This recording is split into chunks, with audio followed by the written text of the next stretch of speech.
For years, depository officials were pressured to open the vault for civilian inspection, but Fort Knox continued to refuse to allow the public inside. Finally, in 1974, for the first and probably last time, a dozen congressmen and 100 journalists were invited inside. Among them was a young senator from Kentucky called Walter Huddleston. As one who has lived within just a few miles of this installation for a good many years, but who has never been inside the front gate, I can say that it is with a great deal of interest that those of us from the Congress have this opportunity to view the deposit here and to learn just what is inside the gold vault here at Fort Knox. It was the opportunity of a lifetime. Illinois Congressman Philip Crane, who'd helped initiate the audit, was also there.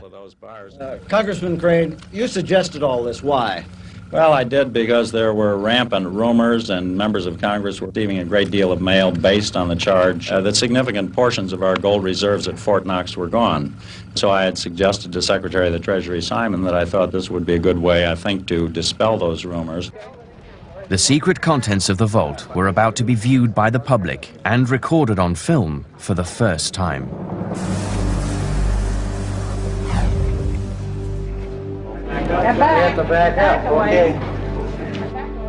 Huddleston was on hand as the vault door was unlocked, and the wheel was turned 14 times to open the latch. You have to stand back, gentlemen, please, so we can get It's a big thing, 20 tons. I think there was a considerable amount of excitement and expectation. I personally felt like we were going to find gold. I didn't think that we were going to find it empty, but I, recognized maybe that was a possibility. The visitors were led to a room. Now you can see what's in here. A blue sign showed exactly what was inside this one single compartment. 36,236 gold bars, almost 12 billion ounces. At the time, it was valued at almost $500 million. We're cutting the ribbon. Now we have to be very careful of this document. What they saw next was astounding. Can you believe that? Look at that. They're part of the ceiling. I remember being somewhat in awe of seeing all the gold stacked toward the ceiling. I thought, here I am in the presence of a great fortune. It was an interesting experience right from the beginning. And these have been weighing about 22 pounds. So Each of the gold bricks was worth $65,000 at the market price of the time. you got it, John? Don't drop it.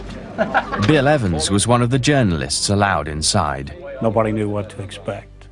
And everybody was wide-eyed and said, this is Fort Knox. I'm inside Fort Knox. And as we were taken down one of the corridors, we were allowed to see the gold, and we were allowed to pick it up, hold it, look at it, inspect it, and to my knowledge, it was gold.